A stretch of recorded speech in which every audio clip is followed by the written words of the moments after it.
Many of us think of hives as a short-term allergic reaction. They're itchy and uncomfortable, but usually gone in a couple of hours or a few days. But for nearly 1.7 million people in the U.S., hives are chronic and unpredictable. This condition is called chronic spontaneous urticaria, or CSU, and it causes recurring hives and itch that last longer than 6 weeks and have no known cause. Joining us today is Dr. Adam Friedman, a dermatologist, to share what you need to know about CSU and how it can be managed. First of all, thank you so much for joining us to talk about this issue. My pleasure. Thanks for having me. Well, first of all, tell us more about CSU, what it is, and how is it diagnosed? Yeah, so chronic spontaneous urticaria, as you mentioned, CSU, is a chronic immune condition that results in itchy, burning hives that could occur anywhere on the body at any time and keep coming and coming. And for actually about 30% of people with this condition can also get deeper swelling called angioedema.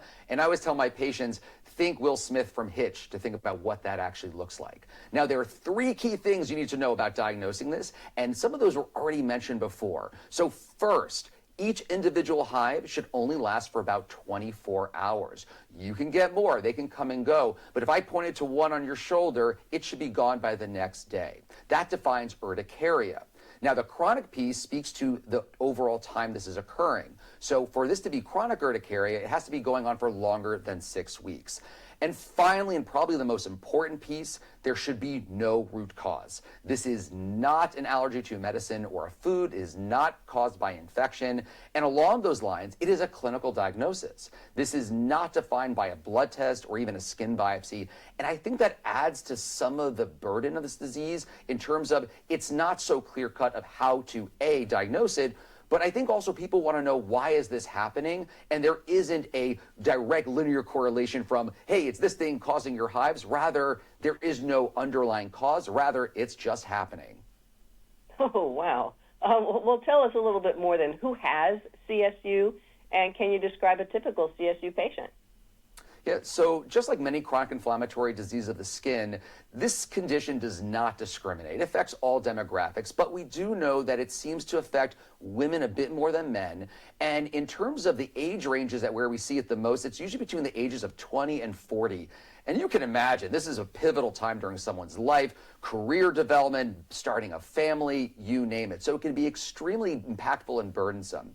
I think the most unique piece about this condition that separates it from the 3,000 plus diseases that I manage is the spontaneity. The fact that this condition can come out of nowhere. You could be sitting and watching a TV show on Netflix. You could be hanging out with friends. You could be doing an interview, and all of a sudden, in millionths of a second, covered head to toe in hives.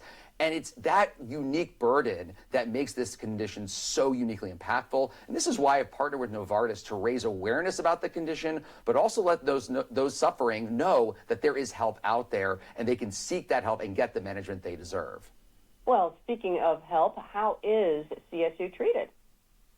Yeah, so first line, when you're thinking about CSU, the management strategy includes non-sedating second-generation antihistamines. And according to guidelines, you can go up to 4 times the recommended dose on the bottle. Good news is that works about 50% of the time.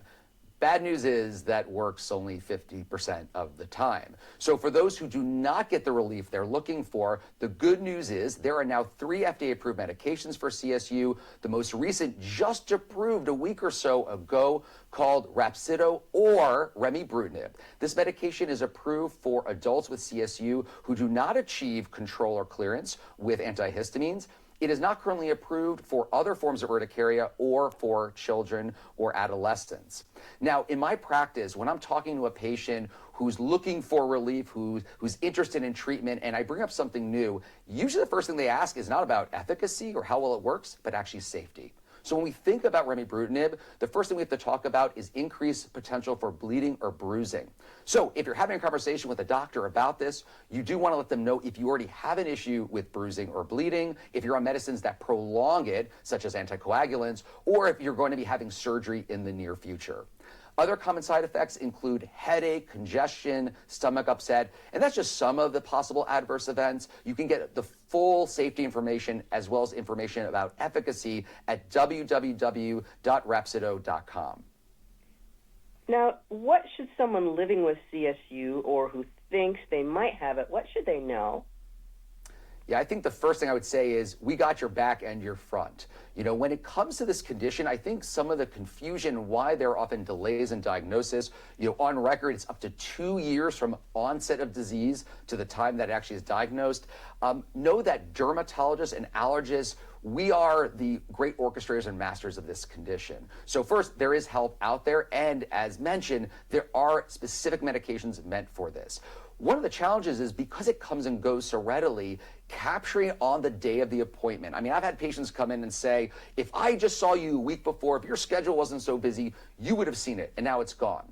So I say, get your selfie game on. Take photos of active disease so when you come in, you can show what it looks like at its full form to really aid with getting to the right diagnosis and ultimately to the right treatment. That's really good information. So finally, just let us know one more time, where can we learn more about this new treatment option?